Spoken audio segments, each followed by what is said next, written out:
जय हिंद मेरे जवान। सहरसा रिसर्च सेंटर से, सहरसा जीएस रिसर्च सेंटर से मैं पंकज मिश्रा। आज हम बात करने जा रहे हैं राजभाषा आयोग की। भारतीय संविधान के भाग 17 से हमें राजभाषा आयोग के विषय में जानकारी मिलती है। तो वहीं भारतीय संविधान का अनुच्छेद 343 से लेकर 351 तक में राजभाषा आयोग का उल्लेख किया गया है।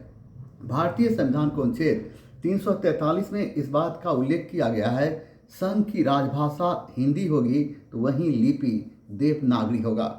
भारतीय संविधान को अनुच्छेद 343 में इस बात का भी उल्लेख किया गया है, संविधान लागू होने के 15 वर्षों के बाद तक संघ के सारे कामकाज इंग्लिश में होंगे।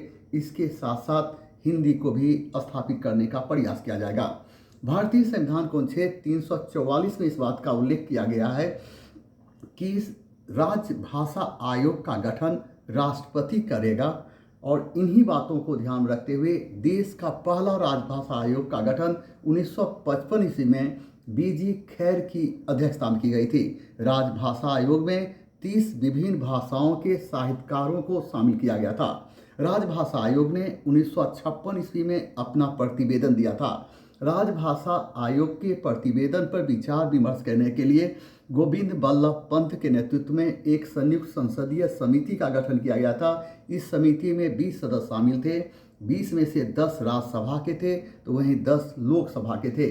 संयुक्त संसदीय समिति ने 1957 ईस्वी में अपना प्रतिवेदन दिया और प्रतिवेदन में कहा कि प्रतिवेदन में हिंदी को राजभाषा के रूप में स्थापित करने के लिए कई सुझाव भी दिया था।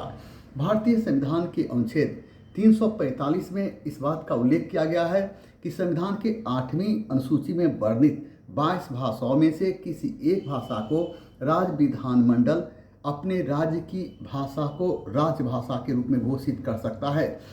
भारतीय संविधान के अनुच्छेद 350 में इस बात का उल्लेख किया गया है, भारत का कोई भी नागरिक राज्य सरकार या केंद्र सरकार के पास अपना आवेदन संविधान के 8वीं अनुसूची में वर्णित 22 भाषाओं में से किसी एक भाषा में दे सकता है। भारतीय संविधान के अनुच्छेद 351 में इस बात का उल्लेख किया गया है, संसद हिंदी को राजभाषा के रूप में स्थापित करने के लिए विभिन्न प्रकार के कानूनी प्रावधान कर सकता है। आज यहीं तक। जय हिंद।